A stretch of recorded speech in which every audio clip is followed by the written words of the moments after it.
Having already made an arcade guide on the channel, I said the Diamond Casino Heist was one of the best money making methods to date. But that doesn't mean that the facility, along with the Doomsday Heists that come with it, are bad in a way. In fact, they are still some of the more fun and best money making methods in the game. So, seeing as though the facility is on discount this week, this will help you start up your heist and get your first time bonuses, as well as some extra cash to go with that. So, in this video, I'm going to go through how the facility works, as well as the best way to make money using the Doomsday Heists. Now, the big downside of the Doomsday Heist is that you're going to need friends to complete most of the setups and the actual heist itself. Now, like I say a lot, some of us don't have the privileges to have friends to help out, so join the Discord. I'll leave a link below or in the pinned comment. There you will find dedicated people to help you out. Alright, so what is a facility and how does it work?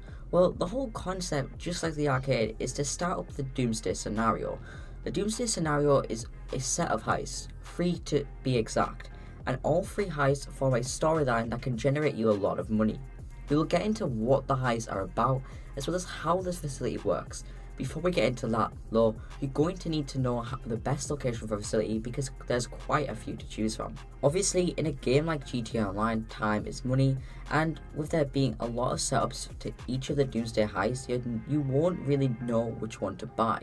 Now, if you're travelling back and forth across the map, wasting time, then yeah, that can be pretty annoying, so clearly don't go with the ones at the top of the map. The main thing people seem to think is that the Land Act Reservoir facility, one of the most expensive facilities, is that it is the closest to the city. Well, actually, like I said before, there's a lot of setups and a lot of vehicles you're going to need to drive back to your facility to complete your setups. So although it looks the closest, you'll have to drive up and down, back and forth along this huge mountain track just to get to your facility. So I actually don't recommend you buy this one. So, which one should you get? Well, the one I actually recommend is the Ron Alternates Wind Farm facility. Reason being, it's the second closest to the city, and it's right near the highway, making those vehicle missions we talked about a lot easier. And it's also a lot cheaper at nearly half the price of the most expensive one. Once you've bought your facility, there's actually a few more things you can do, because like every other business, there are optional upgrades you can buy. But with most of these businesses, these upgrades are just simply there to look good, cool, or have no purpose at all. However, when it comes to facility, some of these upgrades are actually useful. So let's go through each one. For the first upgrade, it's the facility style.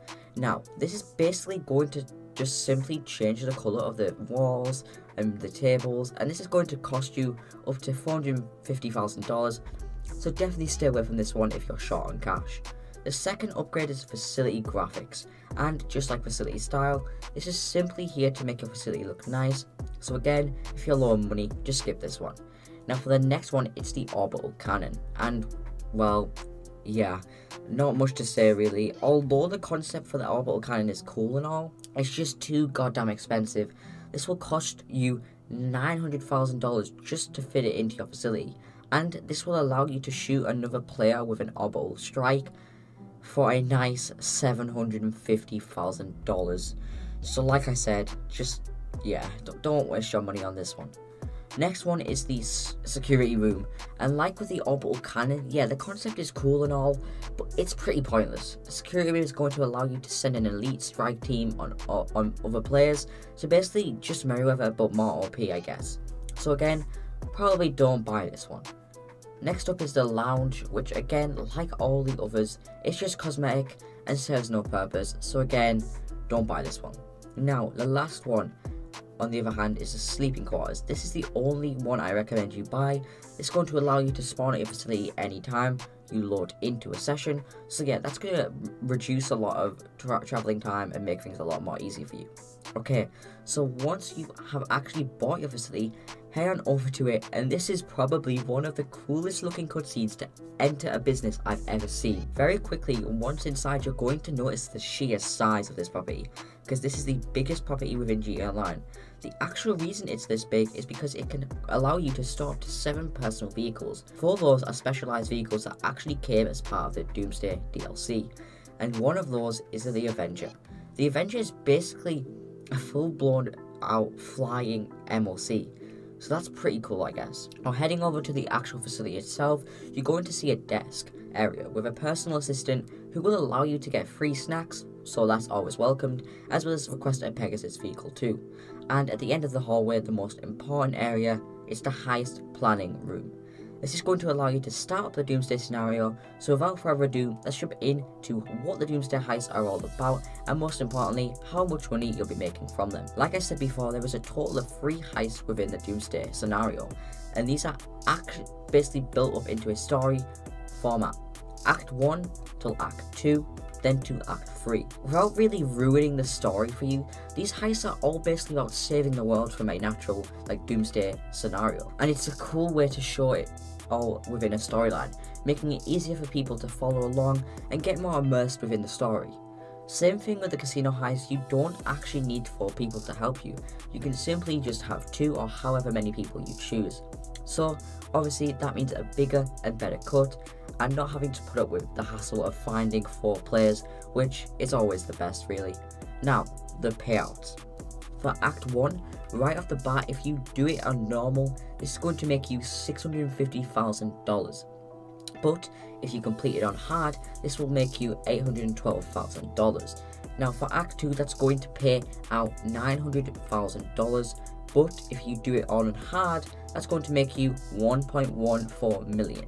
And finally, Act 3 is going to make you $1.2 million, but if you do it on hard, will make you $1.5 million. Add it all up, if you were to do them all on normal, that would make you $2.8 million, and if you were to complete them all on hard, that's going to make you $3.5 million. Now obviously, you'll go with the hard to receive the most money, so all up, you'll be making $3.5 million for completing these heists.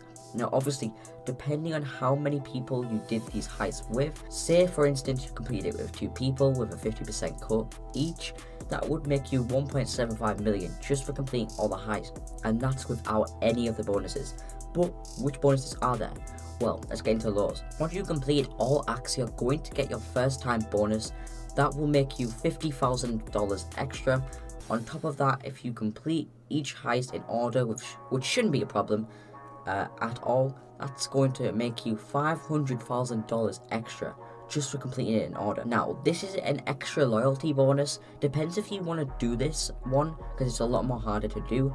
But you're going to get $175,000 extra if you complete all of the acts in order with the same team of 3 players.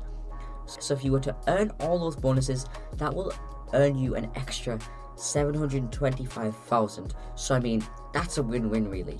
Before we wrap it up, there's one downside to these heists. That is the fact that you have to do prep missions and then the setup. So essentially you're doing double the work, which can be time consuming. So if you're looking to be grinding out these heists for money fast, then no, that would just take too long. But if you're here to have fun and make money at the same time, then these heists are for you. Final note, these heists are a lot more better and overall more advanced. And if you have the opportunity to buy the facility half price this week, then I hope this video helped. If it did, consider subscribing for more videos like this, because we're on the road to 100 subs. I'm trying to hit 100 subs by the end of the year, and anyone's support by hitting the subscribe button does mean the world. I hope you all have an awesome day. Stay awesome, have a great day, and I'll see everyone in my next video. Peace!